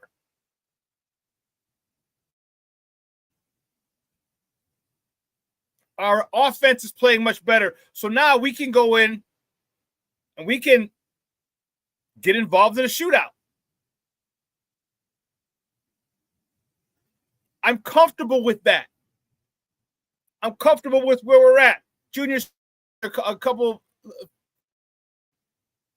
says the Bears have surpassed my expectations this season.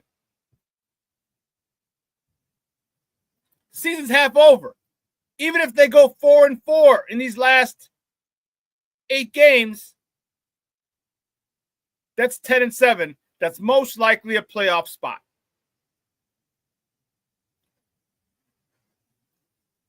How many people had the Bears with 10 wins? I know I did.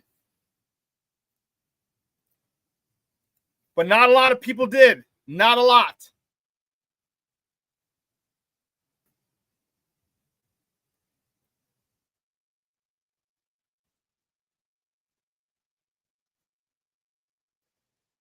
This run game is exciting.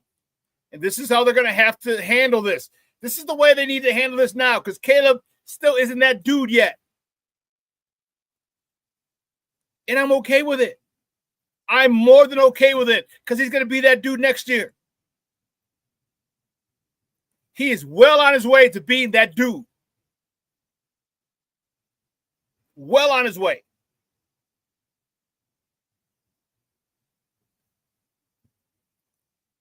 All right, he's going to have DJ next year. He's going to have Rome next year. He's going to have Luther next year. He's going to have Kyle next year. He's going to have DeAndre Swift next year. He's going to have Cole Kmet next year. He's bringing everybody back. Everybody's coming back.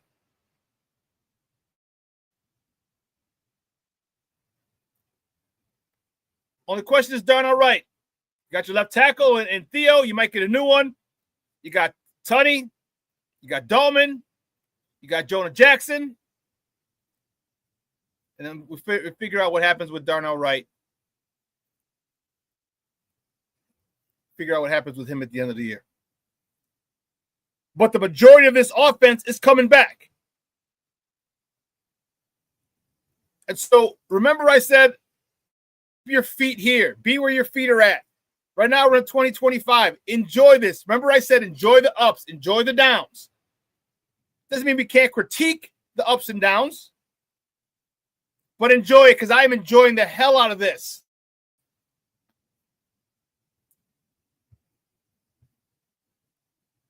We are watching our boys grow before our eyes, week in and week out. There's an old saying, there's nothing you can learn from losing that you can't learn from almost losing. And the Bears have had a couple almost losses, and I guarantee you they're learning.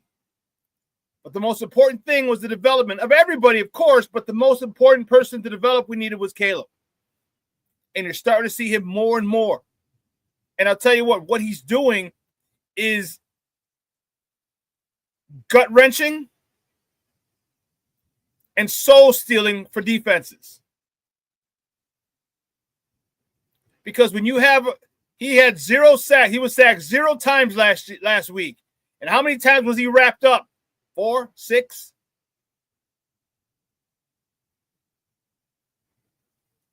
When you have a quarterback down 3rd and 7, 3rd and 8,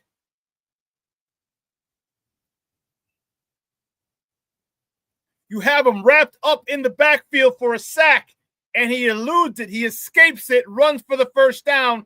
It's for defenses. Demoralizing.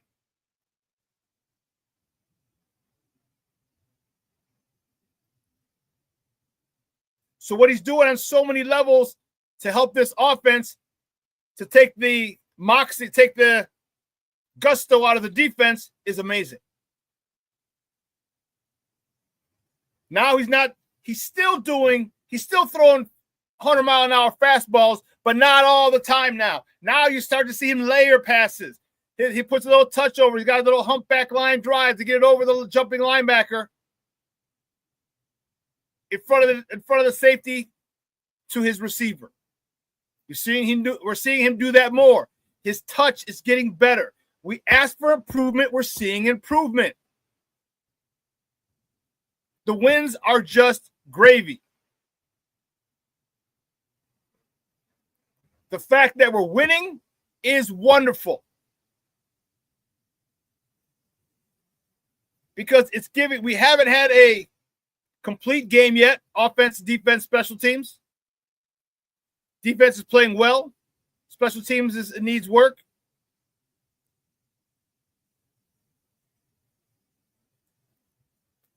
But this offense is a lot further along than we thought we would be. I remember I said right around week 10, we should really see him get comfortable with it. And I think we're seeing Caleb getting comfortable with it. He's still missing some throws. He's still holding the ball too long. Or he's still not trusting what he sees. Or maybe he's just being extra cautious. I'm not sure. But the throw to Olamide. Olamide, Zacchaeus, Oz, and the throw to DJ should have and could have been made a second or two sooner, which should have caught. Well, you can't. Olamide just dropped it. DJ was trying to get his feet in. He was out of bounds. Whether he caught it or not, he was out of bounds. But that throw should have happened a couple of steps earlier. And you saw it on the All-22 where he sees them and just didn't throw it. Once he starts making those throws and you have a good 10, 12 yards before the sideline, it's a lot easier to catch the ball that way. So Caleb has some stuff to work on, which is fine. But I'm liking where he's at. I'm excited where he's at. And then the help of that run game,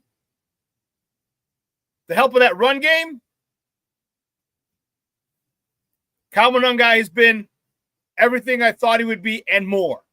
Definitely exceeded my expectations for him. I knew he could be a good running back. I knew he could hit the hole. I knew he could pass block. I knew there's not a lot of drop-off between him and DeAndre Swift, except for speed and a little elusiveness. There you go. But as far as putting your head down, getting the extra yard, he doesn't fumble. Pass pro, we know he can read. You've seen him jump cut left and right, toting the rock. We knew there was no drop off at all. So this offense is at a really good pace. And guess what? Due to the fact that they've been successful, their confidence is pretty high. Their confidence is pretty high. And it's a wonderful thing that the confidence is high.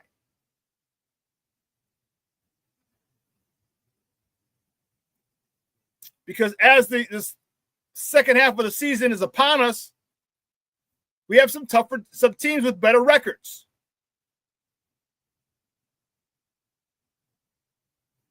All right, we have the Pittsburgh Steelers. We have the Philadelphia Eagles. We have the Detroit Lions. We have Green Bay twice, who actually doesn't have a better record than us.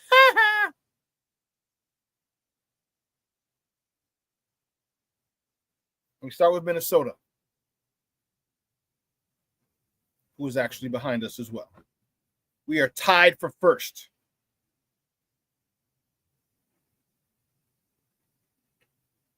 Tied for first. And see, everyone says we're going to be listed as second because in the head-to-head we lost to Detroit. But we are tied for first. The tiebreakers don't apply until the end of the season. So they just rank you if you've gone head-to-head, then whoever won. Then I'm not sure if it's point differential or what. But if we win Sunday,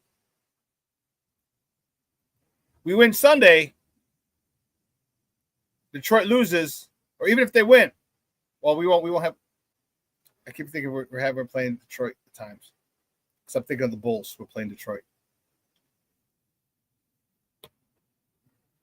Once we face the Lions, a nice Lion loss would be good this week. That'd be great. And the Bears win, get us alone atop the NFC North. But we get a chance to face the Lions again. And there's we got a little something for them. All right, they embarrassed us. Embarrassed the hell out of us. We're not that same team from week 2. This is not the same team from week 2 at all. This is a more confident, more efficient, more determined football team in the Chicago Bears. So I respect the champs. They're the division champs. They've been the division champs the last couple seasons. I get it. But they're going to get our best. They're going to see a different team than they saw in week 2. So hopefully for them, they're ready. They don't think they're facing a week 2 team. That same team from week 2. They better not think that. Otherwise, they're in for a long day. And I'll tell you what, Dan Campbell, I have complete trust in him that he will not let this team rest on their laurels. And he will tell them the exact same thing I'm telling you. This is not the same team that you beat in week 2. All you got to do is watch the tape. That's all you got to do. Because Caleb is so much better. We have a 1-2 punch now at running back. The offensive line is getting in sync. Defense is still coming up with turnovers. Coming up with crazy turnovers. 2 and 3 a game. Insane. And this defense is really, really focused on taking the ball away. Now, they need to focus on stopping the run first and foremost because Aaron Jones has been a Chicago Bears killer as long as he's been in this league. When he was with Green Bay. And he's been a Chicago Bear killer. So now we have to do our best to stop the run. Okay, we got to stop the run. We have to stop that. And a lot of people are out on J.J. McCarthy. I'm not sure if I'm out on him yet. And unfortunately, I haven't seen a lot of film on him. But I know a lot of Minnesota people are getting annoyed with him. So we'll see. I want to take him out of the game. I want to hit him so hard in the chest, in the ribs.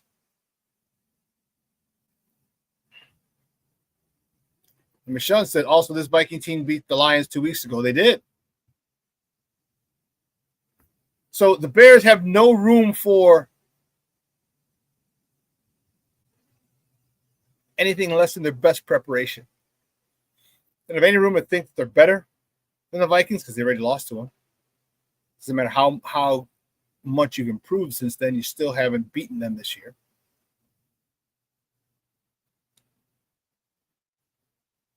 So it was another good test for Ben Johnson. How well are you going to get the troops prepared?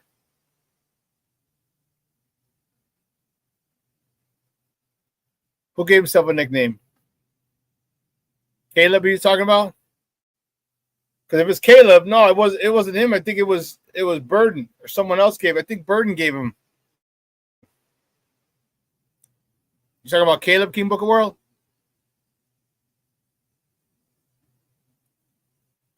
Or you talk? No. Oh, Justin Jefferson. Yeah, I thought you were talking about Caleb because I think actually it was it was Ben Johnson who gave it to him in the locker room. Got ice in his veins and then it just transformed to Iceman. But here's the crazy part: if you know anything, oh, JJ McCarthy. Oh, okay, I thought you meant Justin Jefferson.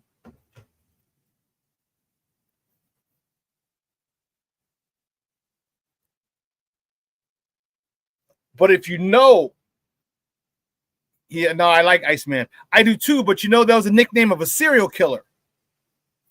I will never forget it. His name is Richard Kuklinski. They actually did a documentary on him. I found it fascinating. Richard Kuklinski, check in the 80s or 90s. He was a mob hitman. And they called him the Iceman because he was so precise. He was so methodical. When he ordered a hit, oh, you know him. When they ordered a hit, he would do things like he'd invite the guy out. Let's go grab a bite. What do you want? Hamburger? Okay, I'll get it. And getting the hamburger, he'd pour cyanide on the burger. Watch the dude eat it and die in front of him. The dude would die in front of him. And then a lot of times what he would do is he would put the freezers. And he got the nickname the Iceman because they found a body. He put someone in, he killed someone, put him in a freezer. And a couple of months later, he took him out and put him on a park bench. Well, obviously he got found, the victim, and when they went to do the autopsy and find out what was wrong with him, there was still his blood was frozen. So they're like, "Oh shit, this didn't happen yesterday. We don't know how long ago this happened because everything was frozen." And that's how he got the nickname the Iceman, Richard Kuklinski.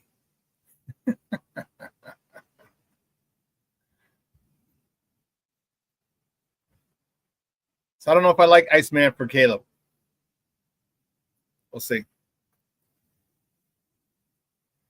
But I'm concerned about this defense. That's where my biggest concern is. Stopping this run. Stopping this run. And listen, don't worry about all the national media stuff. They don't watch us. They don't know. They see the highlights. They'll see the box score and they'll make their decision off of that. Bump them.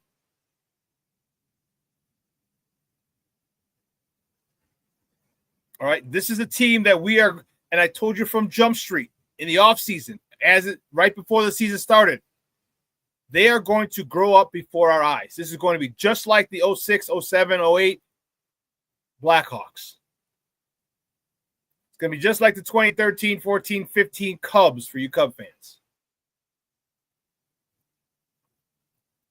It's like the Bulls for us, for all of us now.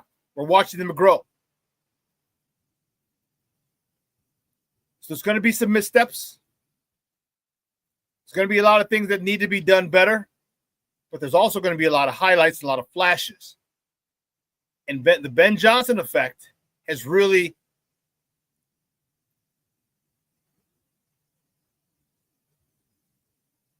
enhanced our winning. All right, the Ben Johnson effect. His attention to detail, his demanding of the best of the players hasn't wavered. And that's the most important thing. If you start strong, stay strong. If this is how you start, you have to stay this way the entire season. Bruja 7. In Ben we trust. It's a great shirt. In Ben we trust. That's a great shirt, Bruja 7. So I'm expecting a little something a little different. I'm expecting the Bears to have a little bit of an attitude. Again, I don't see any real dogs in this. But I think we got a lot of good players. I think Jaquan Brisker might be.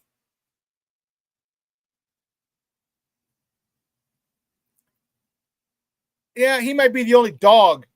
Grady Jarrett was a dog back in the day. He's one of them older dogs now that just, lies around.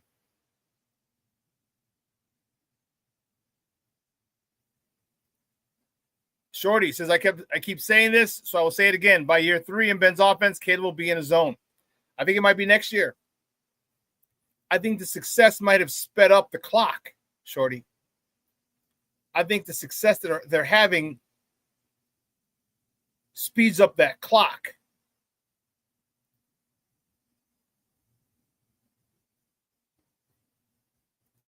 With you in 3 years, in year 3 of this offense, or year 4 of Caleb, Shorty says Caleb will look like Peyton Manning, Aaron Rodgers, and Tom Brady in year 3, 4, 5, 6, etc. And we got to see who's still here. We got to see who's still here. But they'll have DJ here for another couple years. He's got Rome here for a couple years. He's got Colston Loveland here for a couple years. I want to say Cole Kmet has 2 years left in his deal. Let's see. So he's got some people here for a while.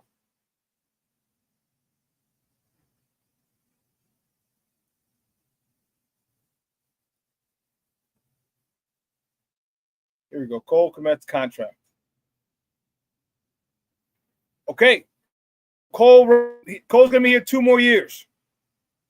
So you got everybody here for another 2 years. Watch out. Cole Kmet's contract extension is a 4-year, $50 million extension with the Bears averaging 12.5 per year running through the 2027 season.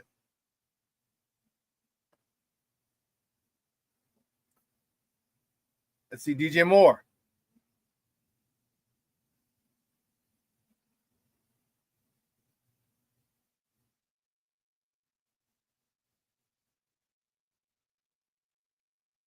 DJ Moore runs through the 2029 season. And as this salary cap increases, the payments aren't going to be that taxing on the cap.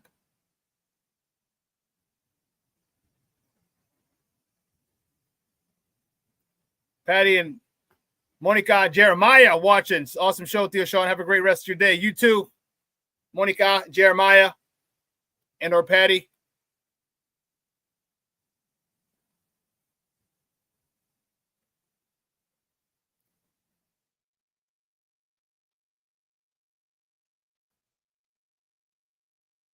So we have everybody here for at least another 2 years.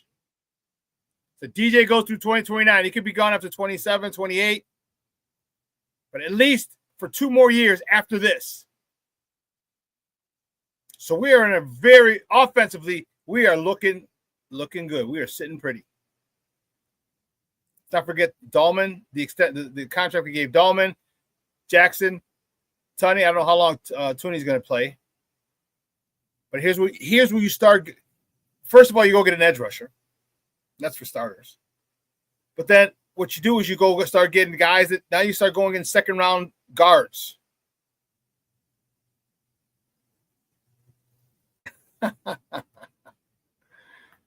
Short says Caleb will retire the greatest Bear of all time. Sorry, Walter.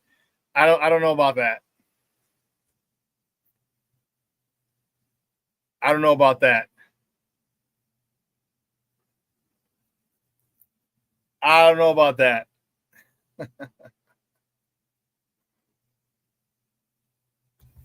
Dream big, I guess, my friend. Dream big.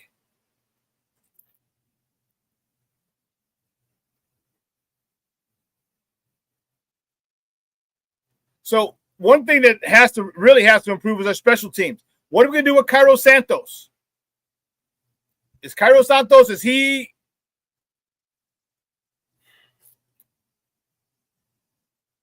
Richard Hightower?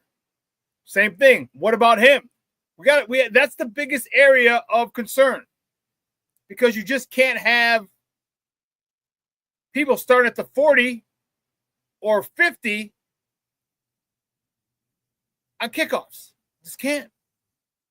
And then our field goals. Cairo's can't hit 50-yarders consistently. The trajectory that he has to take is more of a line drive to get the distance.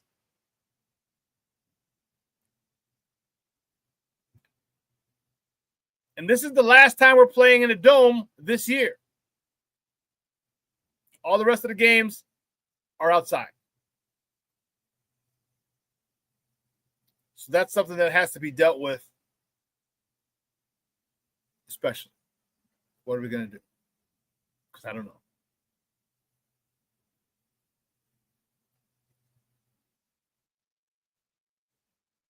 Shorty's going on. I think Caleb will retire in the top 3 to 5 quarterbacks of all time. Again, another lofty goal. I'm not saying it can't happen. I don't believe it. But just think, even if he's top 10, top 20 quarterbacks of all time, that's pretty good company. You could still win a couple of Super Bowls and only be in the top 10 or top 5. Brewhouse saying we put CJ Gardner Johnson on kick and punt coverage, blazing speed with a purpose. Okay. And we didn't even talk about him, but the attitude he's brought here, there's going to be a pretty good problem to have when Kyler Gordon comes back. There's going to be a really good problem when Kyler Gordon comes back. So what do? Do you move Kyler Gordon outside because he's played that? Because CJ Johnson has been a safety and a nickel or a corner. Can't really guard on the outside. So you move Kyler Gordon outside and Gardner Johnson, keep him at the slot. It's interesting to see how that's going to happen once Kyler Gordon gets back.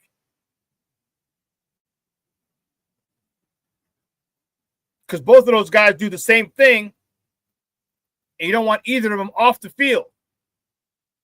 CJ Gardner Johnson has done 3 sacks in 2 games. Come on now. Come on now. He's very familiar with the system. And I still am in love with this freaking picture. Still in love with this picture.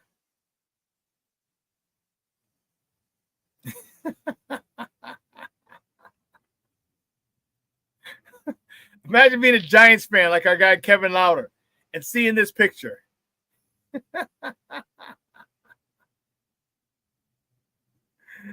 That's awesome.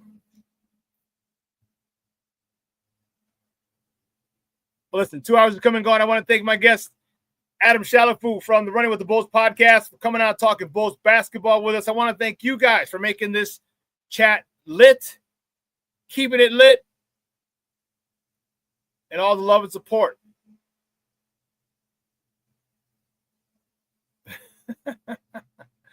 King Booker Will said, that's like the pic of the Bears O-line laid out like they at the beach. Oh, yeah. There's all 4 of them just laid out. Junior said, you're top block inside man, but when there's no inside man, come on.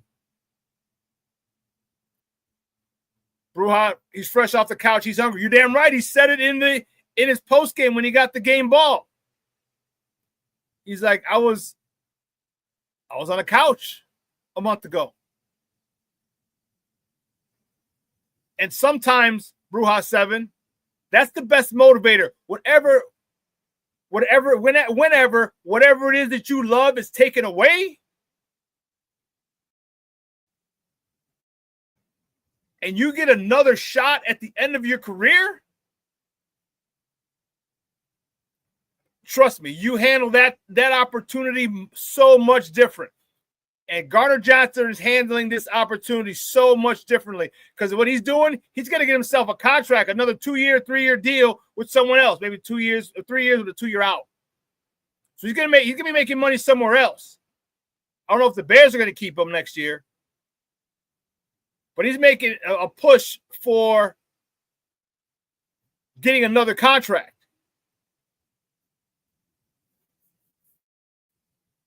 Take advantage of your opportunities because, man, when they're done, that sucks.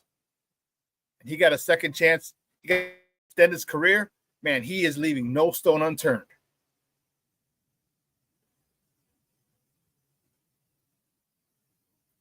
I hear you. And Mr. Shorty, I think we only won that game because Dark got injured. That's very true. But you know what? Who the hell cares? I'm not going to apologize for him getting hurt. I'm not going to apologize for it. I couldn't give a rat's ass. It's part of the game. Guess what, Jackson Dart? Stop running the goddamn ball so much. You're not Michael Vick. Even Michael Vick had to adjust from running the ball all the time.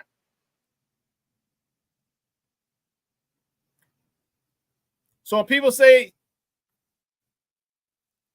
and you're not the only one who said it. A lot of other people said, if Jackson Dart stayed in the game. Well, guess what? We won't know. If it was a fifth, we'd be drunk.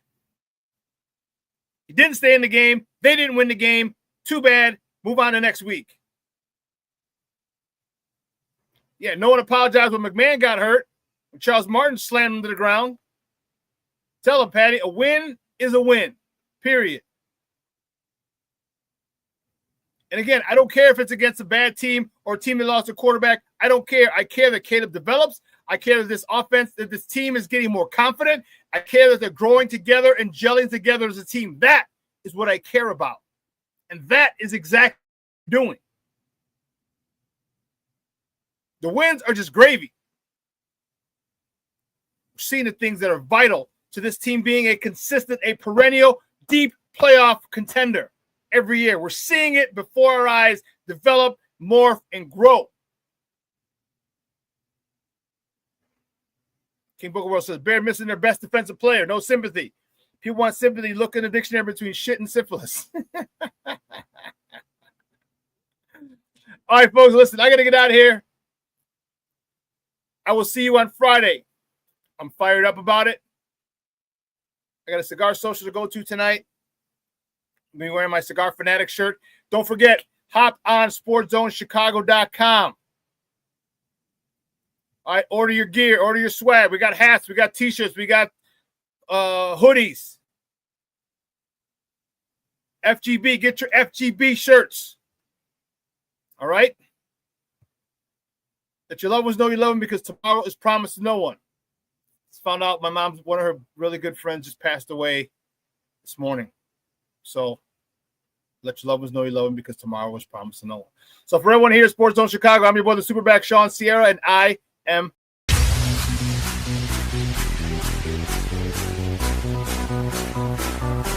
Come on, place the place.